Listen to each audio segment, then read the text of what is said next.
Hello. So today we are going to work on 10.5, which is factoring x squared plus bx plus c. So I did decide to kind of write through the first half of the notes with you because it was a lot of writing. I did provide you a copy of this in Google Classroom if you have the ability to print it out or just kind of have it on hand as we go through. All right, so we're used to seeing this. This is our quadratic. This is what we've been working with the past couple weeks. Lately, you have been multiplying two binomials and getting this as an answer. Today, we're going to take this and we're going to break it down the opposite way. So this method only works for many types of polynomials, but these specifically. So in order for this specific method to work, a has to be equal to 1, meaning there can't be anything in front of this x. The second thing is it has to be in standard form, meaning x squared plus bx plus c are all together. One's not on one side of the equal sign, all three are together. The third thing is it has to be a quadratic, which is this x squared, and there has to be 3 terms. 1, 2, 3.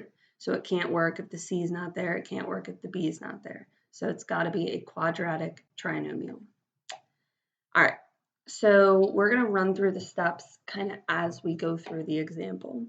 So example 1 is going to look like, and you'll see the directions factor. Factor means to break up. Factor means to divide in some cases. So when you think of the word factor, that's where I want your mind to go.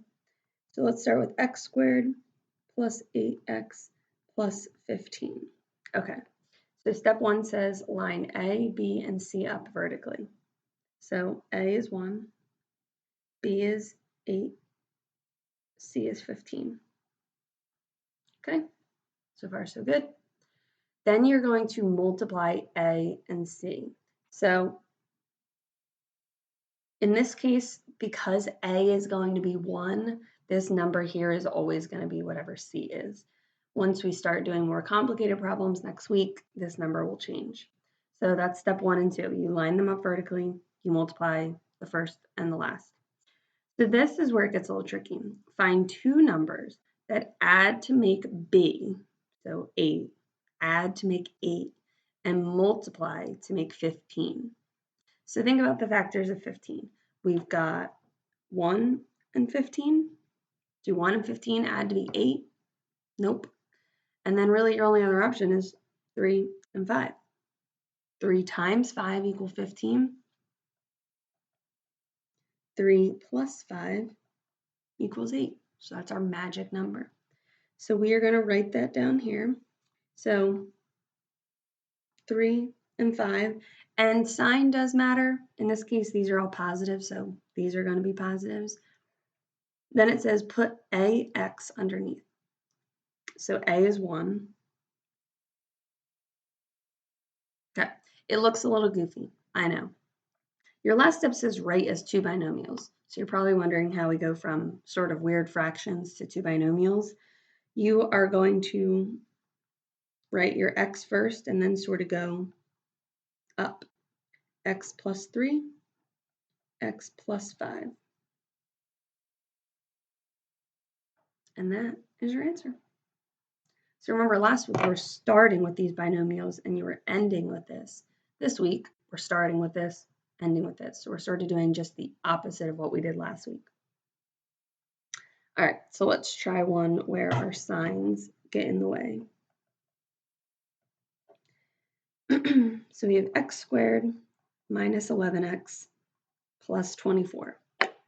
So again, line A, B, and C up vertically. 1, negative 11, positive 24. I want you to write yourself a little note. Sign, that says sing, matters. Because this sign right here does matter. It definitely will change your answer if done incorrect. All right, so then you're going to multiply A and C together. Gives you a positive 24. So now you got to think of, okay, what are all of the factors of 24? There's a lot. There's 1 and 24, 2 and 12, 4 and 6, 3 and 8. A lot of different options. Only one's going to give you negative 11. Okay, So 1 times 24, 2 times 12, 3 times 8, 4 times 6. If you need to write all these out, great. If you don't need to write these all out and it just pops in your head what this would be, that's cool too. So keep in mind, I want a positive answer, but I need a negative here. So looking at all of these possibilities, which one looks like it might fit is 3 and 8. However, both have to be negative for this to work.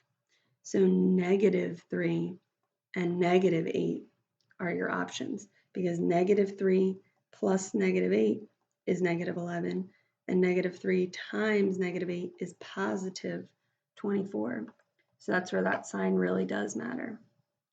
All right, so step 4, put AX underneath. So again, 1x, and then you write them as two binomials. X minus 3, x minus 8. Hopefully this kind of makes sense. The more you do, the more you practice. So let's try some on our own.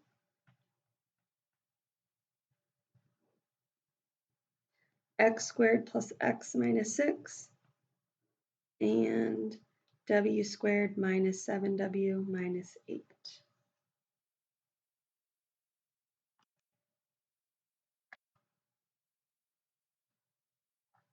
So we got 1, -6, multiply to get -6. So again, gotta think, what two numbers add to give -6, but multiply to give -6, add to get +1.